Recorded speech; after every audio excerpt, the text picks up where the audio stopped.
សូមជូនរឿងក្មេងស្រីនេសាទនិងត្រីប្រាក់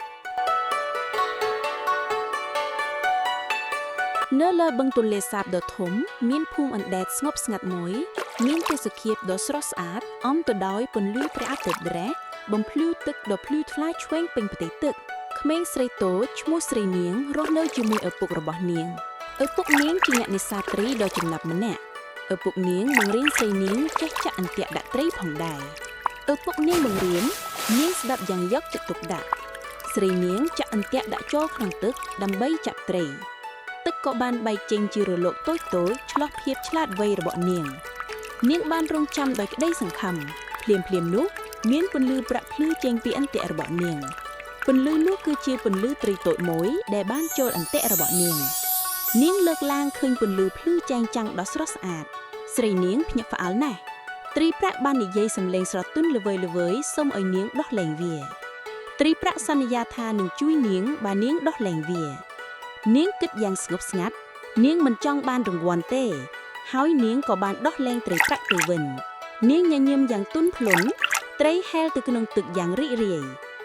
ឪពុកឃើញនាងប្រឡែងត្រីគាត់ក៏ភ្ញាក់ផ្អើល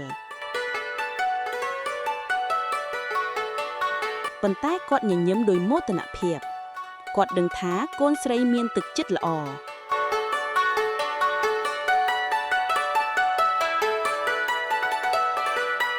មួយថ្ងៃក្រោយមកមេឃចាប់ផ្ដើមងងឹតខ្លាំងខ្យល់បក់ខ្លាំងធ្វើឲ្យប្រជាជននៅភូមិនោះភ័យខ្លាចយ៉ាងខ្លាំង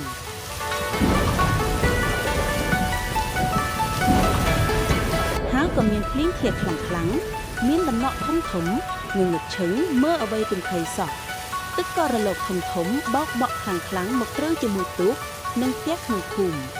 មនុស្សជាច្រើនមិនដឹងត្រូវទៅណាអបគ្របដណ្ដប់ជុំវិញទូកបាត់ផ្លូវសំឡេងហៅគ្នាស្ដាប់មិនច្បាស់ភ្លាមមានពន្លឺប្រាក់ក្រោមទឹកបានលេចឡើងនោះគឺត្រីប្រាក់ជាច្រើនហែលជាក្រុមពន្លឺរបស់ពួកវាភ្លឺខ្លាំង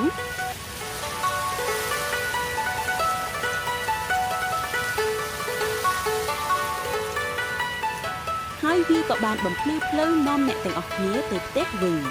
ត្រីប្រាក់នាំទូកតាមពន្លឺប្រជាជនតាមទៅដោយក្តីសង្ឃឹមពន្លឺបង្ហាញផ្លូវត្រឡប់ផ្ទះទីបំផុតទូកទាំងអស់ត្រឡប់មកវិញព្យុះបានស្ងប់ស្ងាត់បាត់ឈឹងមនុស្សទាំងអស់សប្បាយចិត្តស្រីនាងយល់ថាត្រីប្រាក់បានជួយភូមិនាងញញឹមដោយសេចក្តីអំណរប្រជាជនអរគុណគ្នាទៅវិញទៅមកពោពេញដោយសេចក្តីសុខស្រីនាងមានមោទនភាពណាស់ដែលឃើញអ្នកភូមិស្រឡាញ់គ្នា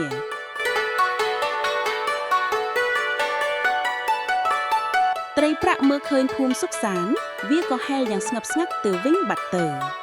ក្តីល្អតែងតែត្រឡប់មកវិញចាប់ពីថ្ងៃនោះមកភូមិរស់នៅដោយសុភមង្គលស្រីនាងរៀនថាក្តីសប្បុរសៈនិងការថែរក្សាធម្មជាតិនាំមកនូវការប្រការនិងពរ